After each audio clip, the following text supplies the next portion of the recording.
Hadith is narrated by Abu Hurairah radiallahu ta'ala anhu, who says that the Prophet ﷺ said, Allah will not accept the excuse of any person whose instant of death is delayed beyond the age of 60 years old. At this point in life, you've hit 60, you've faced multiple a'rad, you've had multiple hindrances hit you, right? You've seen your friends die, likely at this point. You've seen your health and your time go. And this is really powerful because وَجَاءَكُمُ النَّذِيرُ, the warner came to you. What is a nadir? So the first nadir is the Prophet ﷺ, right? There's a secondary nadir here that it's referring to. Gray hair. The nadir that Allah is talking about is gray hair. When you start to see gray hairs, that's a sign like, hey, it's coming. You know, Allah is reminding you with the aging of your body that your dunya is also fleeing you. Okay? So age is a proof against a person. What are the important ages in the Sharia that we come across? So they're 7 years old, teach your kids how to pray. 10 years old, you discipline them if they don't pray. And then there is when a person is baligh, when a person reaches the age of puberty, maturity, that's when the pen starts to write. The next age is the age of 15.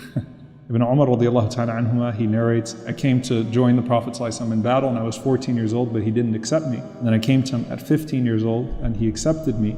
And Nafi', who was the freed slave of Ibn Umar, he said, I narrated the hadith for Umar ibn Abdul Aziz. And Umar ibn Abdul Aziz radiallahu anhu responded, he said that this is the distinction between youth and adulthood. So 15 was actually looked at as an age in the Sharia for that reason. So they say youth, when you hear the word shab, a young person in the Sharia, it's referring to the time between either bulugh, either puberty, or 15 years old and 40.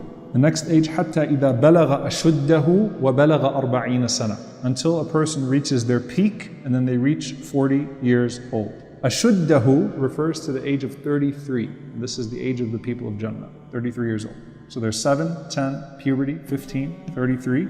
حتى إذا بلغ أشده وبلغ 40 سنة, and then Allah mentions 40 years old. And this is what some of the scholars actually mention. أَوَلَمْ نُعَمِّرْكُمْ, did we not give you enough life to where you've figured things out now? You're at that point in life now where you have a good view of what's to come and a good view of what's past. When you're around that age of 40, midlife, right? You can kind of see both sides of the mountain at that point.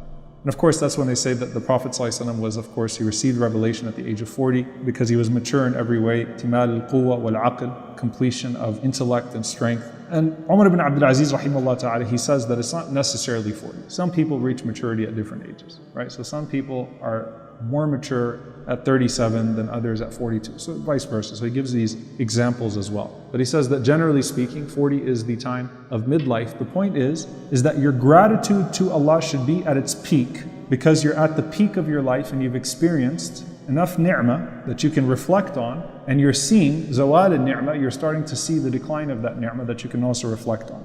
So you say what? قَالَ رَبِّ أَوْزِعْنِي, says, my Lord, expand me, أَنْ أَشْكُرَ نِعْمَتَكَ الَّتِي أَنْعَمْتَ عَلَيْهِ, so that I can thank you for the blessings that you've bestowed upon me. وَعَلَى وَالِدَيْ, and upon my parents. So now you no longer have an excuse to be a spoiled brat or ungrateful to your parents. You've gotten old enough to where you can sympathize, you can empathize, you feel for your parents. They're probably a lot older as well when you're 40, right? So you're starting to see their decline. So you're grateful to Allah. But you're asking Allah what? Give me the ability, the means, go back to the first hadith, and ashkura ni'mataka allati an'amta alayhi, to thank you for the blessing that you bestowed upon me and upon my parents. Wa an a'mala salihan tarda, and that I can do the good deeds that will please you. So I can turn this blessing into a greater blessing, the blessing of the hereafter. Okay? وَأَصْلِحْ لِي فِي ذُرِّيَّتِي, and correct my offspring, rectify my offspring. إِنِّي تُبْتُ إِلَيْكَ وَإِنِّي مِنَ الْمُسْلِمِينَ, I have turned back to you and I am from amongst the Muslims.